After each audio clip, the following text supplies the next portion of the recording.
Transhümanizm neyi amaçlıyor? Transhümanist devrimin olası yararları veya tehditleri nelerdir? What does transhumanism aim for? What are the possible benefits or threats of the transhumanist revolution? Well, what we have just been discussing regarding genetic determinism and human freedom, especially freedom of the will, continues to be very important now that the Human Genome Project is largely behind us. It's important in two additional domains. One is neuroscience and the whole concept of brain determinism. And then that's the puppet determinism part of it. Then Promethean determinism comes roaring back in the form of transhumanism. So let me begin by saying a few words about neurodeterminism. As it turns out, as our laboratory scientists learn more and more about the human brain, it turns out the human brain is more complex than the human genome.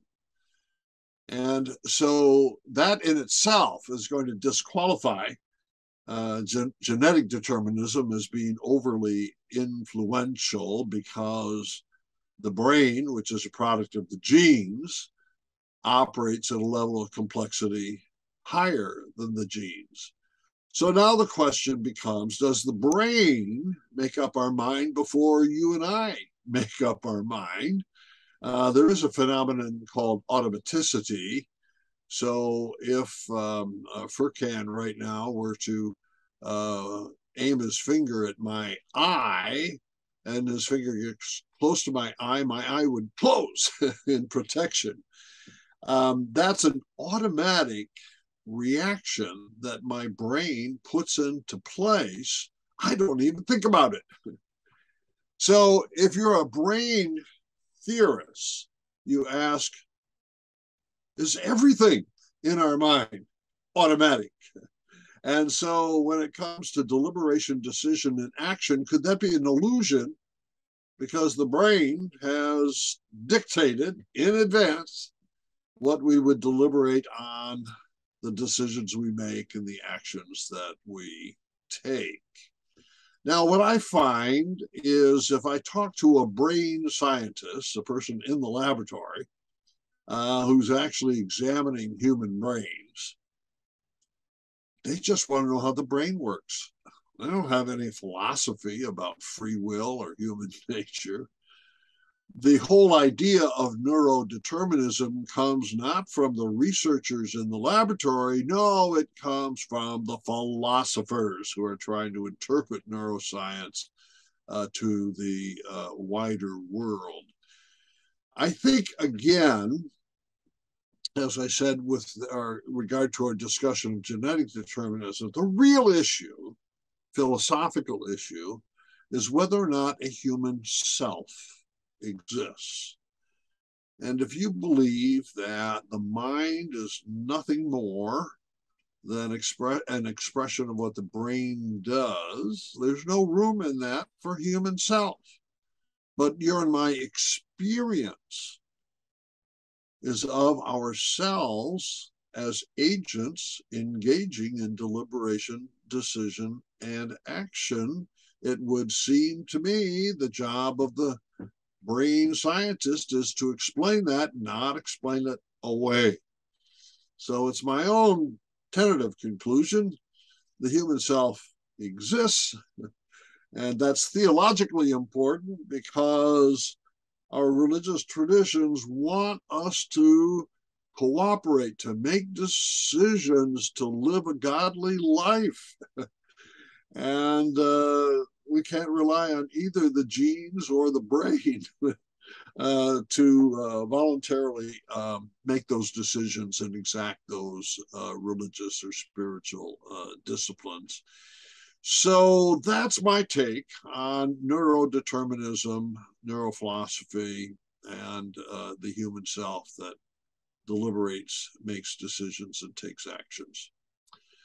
Now we turn to Promethean determinism and the rise of the transhumanist movement. And you'll find transhumanists in almost every big city around the world these days. They're largely techies. They love computers and gadgets and artificial intelligence. And of course, the great computer companies are going to have a large number of transhumanists in them.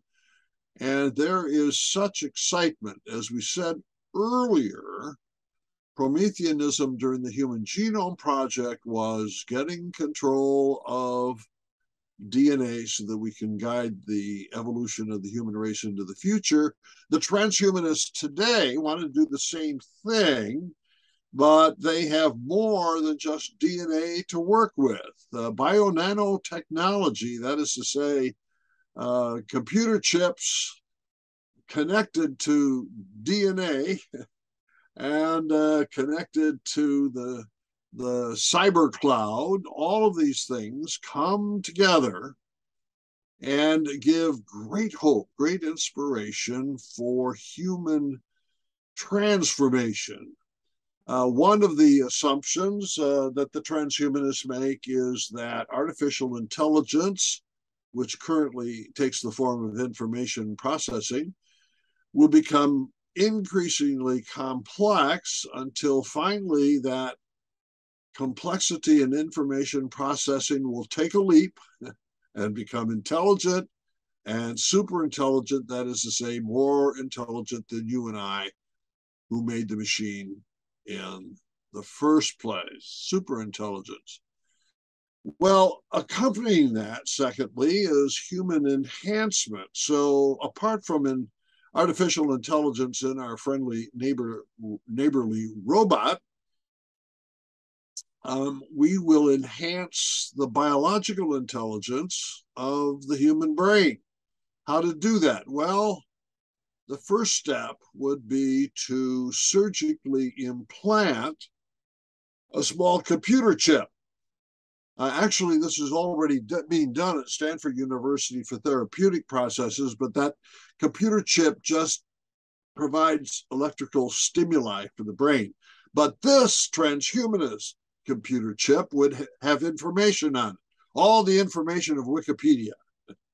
So you start thinking and you want to answer a tough question, and your brain goes to the computer chip and it pulls out the answer. You can just wow all your friends with all of the knowledge that you have already in your brain from that computer chip. Now, again, the transhumanists make an assumption, very questionable assumption, but it goes like this, that the more information you get, the more intelligence you're going to have. Now, that's philosophically nonsense, and it's not yet been demonstrated in the laboratory, but it's a very important assumption.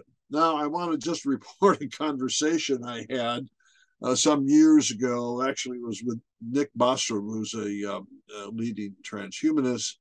And it was a group of us at Stanford University just sipping our coffee and talking about these brain implants.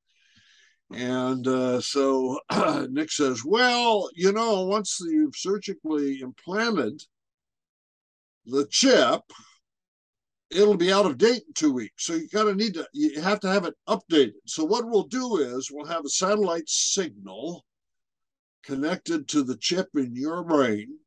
And every 2 weeks, you'll get an update of the information, and that'll be going on in perpetuity. Okay, that's a great idea.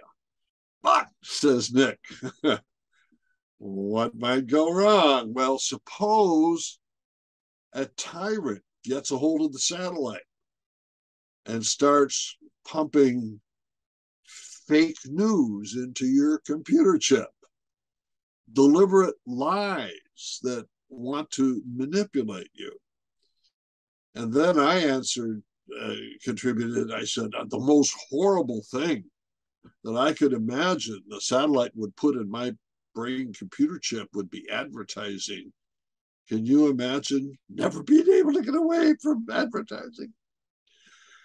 So what's going on here is human intelligence enhancement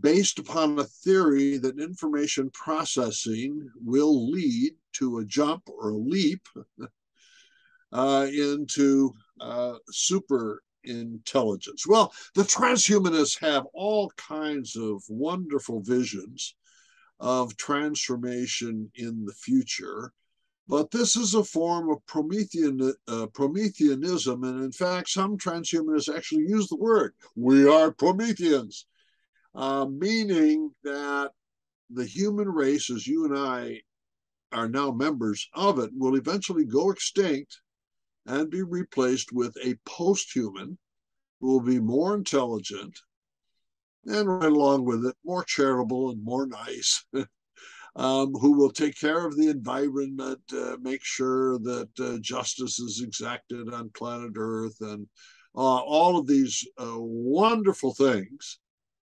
things that our religions had promised and failed to deliver on, we're now going to achieve scientifically. And if you may remember the myth of Prometheus, the reason Prometheus was punished by the god Zeus on Mount Olympus was his hubris.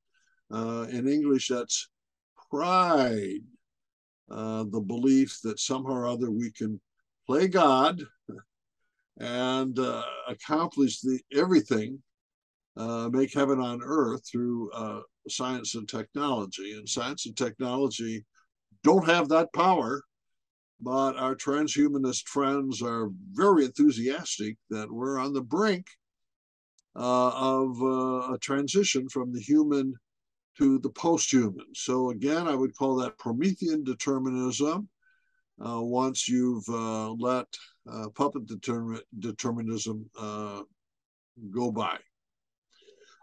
Just as a footnote, I and some of my colleagues in Berkeley have been interviewing people who are religious transhumanists. One would think, oh my gosh, if you're a religious person, you want to stay away from Prometheus.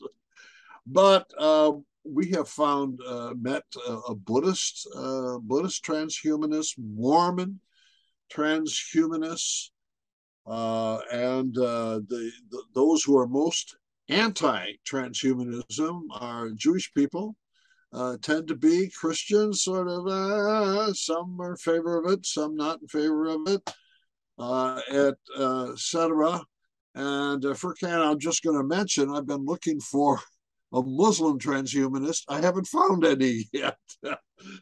So maybe there's a deep antipathy there that would be difficult to bridge, but someday I hope to meet a Muslim transhumanist and see how those things go together. But right now, I think the exciting front of the field is the transhumanists are moving very rapidly in science and technology, and it's hard for us to get a religious grip or a spiritual grip as to what extent it should be supported and embraced, or to what extent should we be afraid that it's going to self-destruct, kind of like Prometheus did in the myth.